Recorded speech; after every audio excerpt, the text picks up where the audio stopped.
Hello, everyone, and welcome to another episode of Support Minutes. I'm Andre Lindy. It's been a while since we spoke, so welcome back. So, as some of you, the tens of you that saw my post about the hint for this week, it is honestly a personal pet peeve of mine, something that I've tried to correct every time I work in support, every time I've been a mentor, you name it, manager, looking tickets.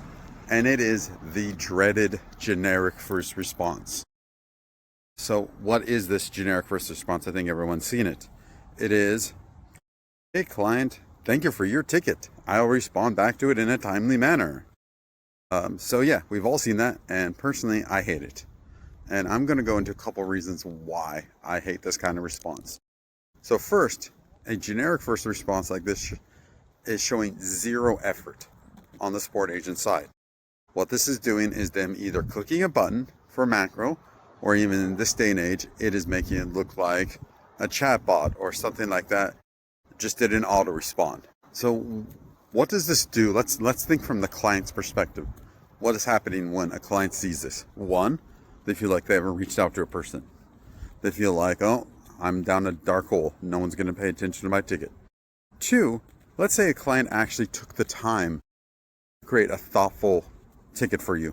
They put in examples, they put in, let's say, links, they put screenshots, they put a very detailed scenario for you to look at. By you saying, "Hey client, thanks for your ticket, I'll take a look at it," you are completely ignoring everything that person has done for you. So right away the person says, "Why did I even waste the time to do all this response when you have taken zero time to actually look at it?" So right away, you are losing trust with your clients. You are showing them that you don't care. So what could be a better first response then? Well, let's think through this then. It could be, "Hey client, thanks for the links you sent me. I see that you're currently experiencing this. Let me do X, Y, and Z and come back with an answer for you." Very simple. You read through it, you take a couple minutes, and then you give them a response. So what is this doing? What this is doing is that you're acknowledging the hard work that they've done. You're saying, "I see what you're experiencing. Here's what I'm going to do. And here's what I'm going to get back to." You don't have to solve the ticket on the first approach. Most people aren't going to solve that ticket on the first approach.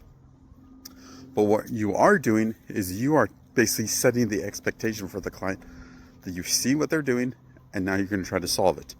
So what does putting in a very simple first response like this do for client relations? Well, I kind of just talked about it.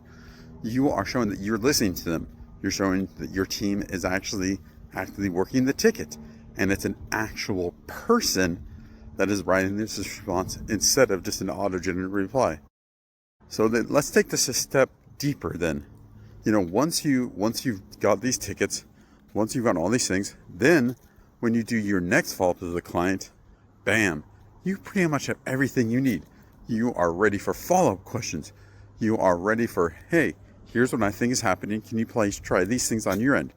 So overall, by you just investing that little bit of time in your ticket, you're actually setting the ticket to be simpler for you. Just think about it.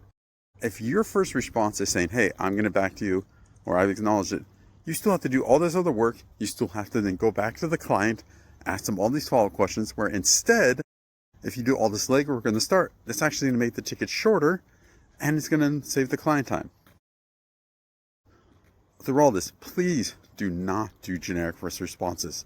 We all hate them. No one's a fan. As always, everyone, just keep in mind that support is not just a job, it's a mindset. I'll talk to you all later.